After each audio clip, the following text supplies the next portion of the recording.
So just over a week ago, we had COD Next that included the Liberty Balls gameplay reveal, and it has shaken up the zombies community like nothing else. But is it really all that bad? So by now, I'm sure you've all seen the gameplay reveal footage from COD Next, whether it's streamers footage or the trailer, and it's caused quite a bit of a stir. And let me put this up front, I do not think this was a good reveal at all.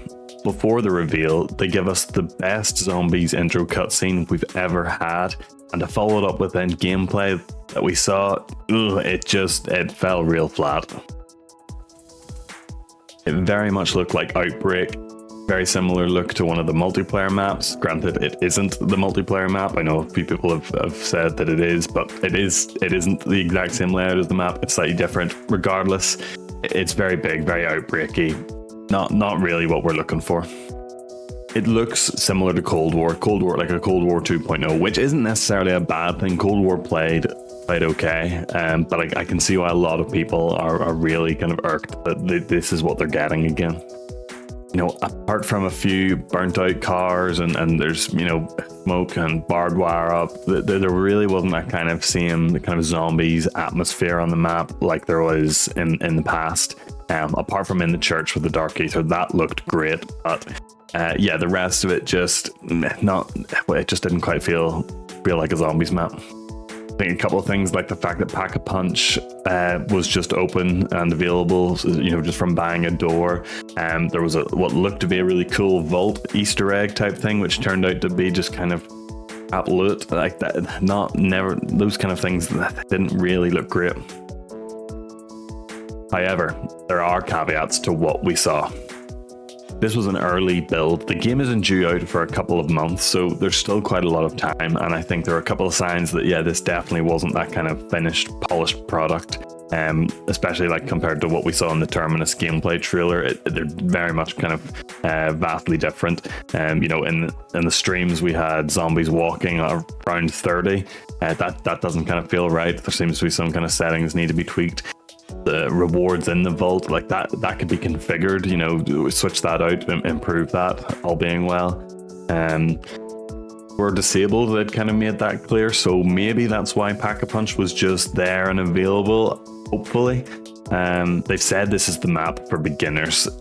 You know, this is open spaces. If someone wants to just drop in and kill some zombies, this is the map to do it. That's how they're kind of putting it to us, which you can tell, you know, as I said already, it's very Outbreaky, big map, big open spaces, very easy to train zombies, and yeah, it kind of is clear from what we've seen. And the main caveat is there's a whole other map, Terminus. That's what they've put as the kind of main map from the trailers. It's dark, gritty, it looks incredible, very Zetsuo no Shima vibes, on an island, tight corners, very kind of just more like zombies, you know, that's what we need to kind of maybe put our focus on. But with this reveal, we seem to be back into that old cycle that seems to happen every Call of Duty. But with this reveal, it seems to have put us back in this cycle of something new is shown and we're not happy with it. And so much so that even multiplayer accounts like Charlie Intel are tweeting out going, why are the zombies community so mad? This is what happened before.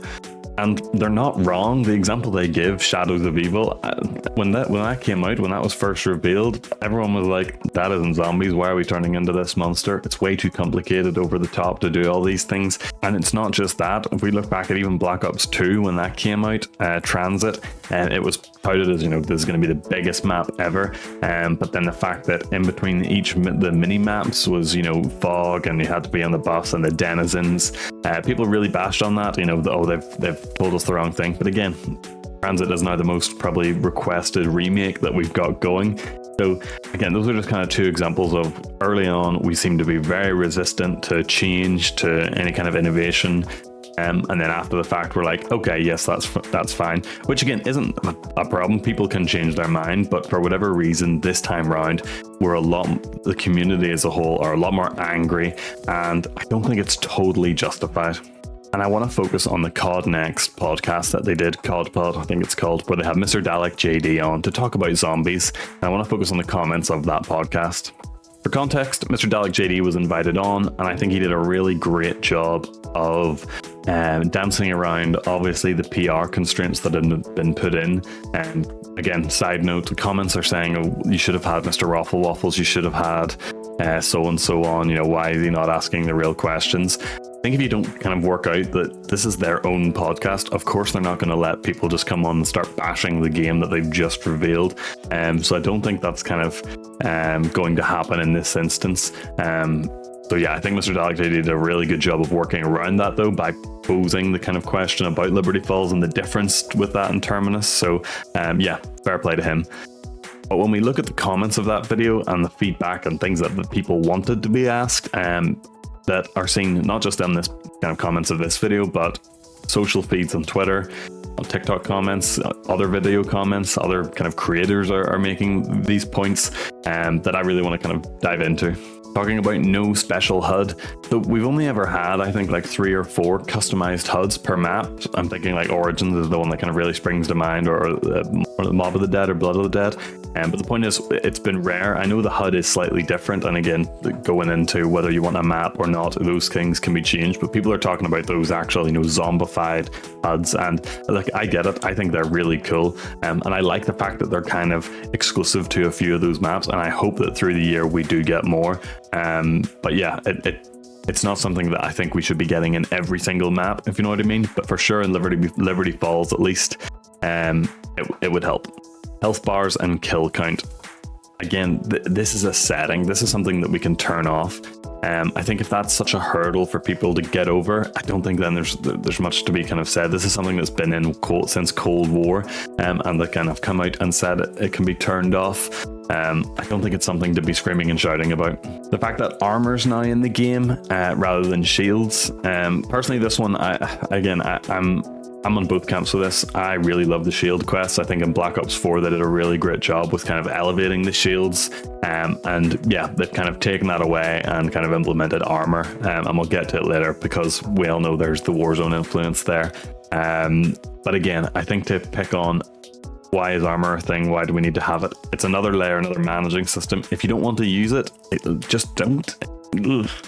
No starting pistol being another common thing, and I know Mr. Raffle Waffles has actually just done a video and he talks about the psychology of why saying just equip one isn't really valid. Still think the fact that choice is there. Challenges have always been a thing in the zombies community, whether that be the 1x 2x mystery box route or 1 room challenge. I don't understand why that mentality of I want that classic feeling, then just play that kind of classic mode. Now again, quote unquote, because there's rumors of an actual classic mode being in the game, and whether that comes true or not, I think there's ways around that still. The fact you've got the choice to pick your starting weapon and pick the pistol, I think that there's a way to create a environment where we have that classic mode without really tweaking too much.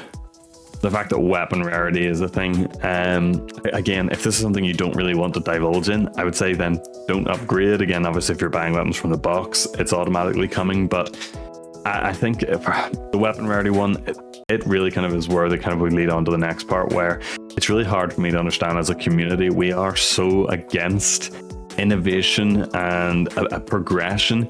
All through zombies, they've constantly been adding and building on layers to help us as players improve and kind of flesh out that journey to build up those mid rounds to then go for those high rounds. The ultimate goal of zombies is to get to a high round, and I think overall they've done a great job of kind of building those layers to the point where, yeah, if you want to kit out as much as possible, you've got a few avenues to do that now, with weapon rarity, get that to the highest rarity, and the different tiers of Pack-a-Punch. Again, not a thing before kind of what people are calling, new gen. It's a way for us as players to progress and grow. When we look back to when zombies started, I'm thinking back to World at War. It was my first Call of Duty, dropping into NAC. You have your starting pistol, yep, and you've only got the wall buys, the mystery box. There's no pack punch, no upgrades, no perks, there's nothing. It's just you and the zombies. And through the maps, they added perks, then they added the pack-a-punch, give us new perks, give us new ways to kind of improve, give us the shield. They've constantly, through the Call of Duties, built on those layers. And it seems, yes, as we've gone on, there's just more and more friction to building on those layers. And I'm not saying they've got everything right, 100% they haven't. And again, particularly with now the Warzone era that we are in, where they're trying to unify the modes to make it more appealing for players to play across all the modes. And again, that's not necessarily a bad thing. And yeah, that's resulted in a few hits to the zombies community. To say we've lost the shield, we've kind of lost a few of that kind of 2/3 hit downs, all that kind of stuff. That yeah, we have lost that in that process. But zombies is still zombies at the end of the day, and we still have that game mode, thankfully. And I want to touch on being grateful for what we have, hopefully, in the year ahead, because I think as part of that podcast, they kind of they've opened the door to a potential issue that we've seen impact zombies before, and I'm hoping that we won't experience that again. And of course, what I'm talking about is the fact that Kevin revealed that only 5% of people completed the Easter egg in the machine, which is quite crazy to think of, because that was the core zombie map of Cold War. In my opinion, it's the best kind of map of Cold War. I didn't think it had a great DLC season, which in my head makes it more kind of more reason more people would probably play D Machine. I don't know, that again, that's just my perspective on it if I went to jump back on. But if you've got to think about that from a business perspective, which is what Activision and Treyarch, they are businesses. If you have a dedicated team or a chunk of a team working on something that only 5% of the game base experiences, that's not great. The value there, you've got to weigh that up. And for the tiny minority of us that go through the Easter eggs and everything, that get to experience those amazing kind of cutscenes and gameplay experiences, it's fantastic. But if we look back to Black Ops 4 and the end of the Easter eggs there, one of the big things that kind of hit us hard was we lost those cutscenes, those endgame cutscenes, even the intro cutscenes. It went to that 2D art style. And yeah, I think that was a massive, at the time it was said about resources went elsewhere, and Black Ops 4 overall there was messes in across the board. But I think the fact that they've revealed that that's the stat that they have for Easter egg completion, I don't think that's something to really be taken lightly, and it explains a lot of the reasons why they are making the changes they are. They want more people playing zombies, which is a great thing. We want the zombies community to grow. More people who are playing, the more people we get engaged in these Easter egg hunts, and it's just overall a great thing. And to get more people in, they have to make it more accessible somehow. That's just a given. Of course, there's the hardcore of us will say, well, we all just picked up zombies as it was, which we did. But in today's day and age, people don't have the patience to pick that up, which is why I think we're moving in that model of unification. And again, the result is making it a bit easier for people, which is why Liberty Falls is there. And again, another point of contention, the guided Easter egg mode. People are really complaining about the fact that is even a thing. Again, when it's optional, you don't have to play it. It's not going to be out at launch. They've purposely said that they want to give time for people to carry out the Easter egg hunt as they would, and they'll be rewarded exclusively for that if they manage to do it, which is a big win. And then after a while, they'll do a guided mode for people who just want to experience the story. That is a great thing, because we can get more people up to speed with the story. They can have that excitement then for the next map, the next Easter egg. And again, then it means that hopefully that 5% stat bumps up, and Activision and Treyarch can go, okay, great, this team that are focusing all their time on cutscenes and this Easter egg, it's being used, it's being seen by players, because otherwise there's a chance it gets cut. It's a chance we lose stuff. We lose cutscenes, we lose other long Easter eggs, little sneaky hidden ones that give us good rewards, all that. And I'm not saying that will happen, but I say we saw it in Black Ops 4 where we lost cutscenes due to time, resources being shifted elsewhere. And again, my bet is because only a tiny percent of people were completing the Easter eggs in Black Ops 4 as well. So it's something that's kind of really worth focusing in on. But look, overall, I think there's no real reason to be throwing toys out the pram.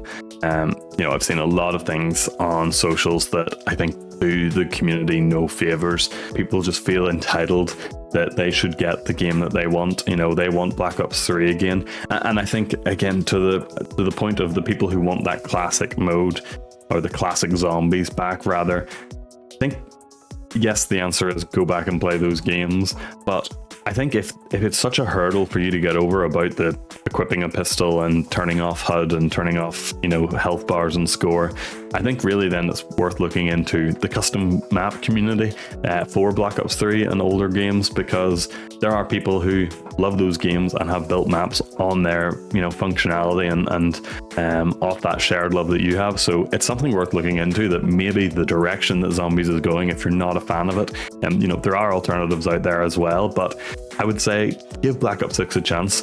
It looks, the Liberty Falls reveal was not good. I think it did no favors to themselves. The fact that it was limited, they were, pushing people, the core zombie people were getting told to finish their game because they were moving on to Warzone. I just think, again, it wasn't really well suited to get the community's hopes up for what was coming, and again, not to kind of disillusion people. When creators have played Terminus have come back and said it feels like Cold War but has Black Ops 3 features and does feel better. I think there's reasons to be optimistic, and there's definitely reasons to be pessimistic about the year ahead for Zombies, but I think it's absolutely worth giving a chance based on what we've seen for the time that we've seen it, because we've got time left. If you're not just a Zombies fan, we're in the middle of the beta at the moment, and I think it's gone really well. It's plays well, it's fun. The fact that between beta weekends they're making changes and nerfing guns, this is a really great sign, I think, for a year ahead. Fingers crossed, touch wood. But again, I'm always one to be a bit more positive minded to it, so I'll happily come back and make a video once we've got the game and experienced Zombies, and it's all gone tits up. But another thing, again, that's kind of been hidden in the kind of noise around COD Next and the podcast and the hate is that we found out, we got a reveal that we're going to be getting a third map before the end of the year. For the kind of current state of how long it takes things to be made, that's a really great sign, and they've said it's going to be more in line with Terminus and that core crew. That's a big win, and hopefully when we get our hands on Terminus, it's great, and hopefully then going ahead in the year we've got great maps to look back on, and like we've done with every other COD, when there's a bit of friction at the start, we can look back and go, they did all right, they brought it back a bit. But yeah, we won't know until we try it. So anyway, I appreciate you listening to my ramblings. Let me know what your thoughts are. I think the kind of greatest thing about this community is, everyone does have different opinions, but having a, sensible conversation about those opinions is a much better way to engage, rather than bashing people just because they like something that you don't, or vice versa. That's just a silly way to be. But yeah, let me know in the comments your thoughts. And if you enjoyed the video, please feel free to give it a like. And if you want to see more, feel free to subscribe. And yeah, until next time, I'll see you later.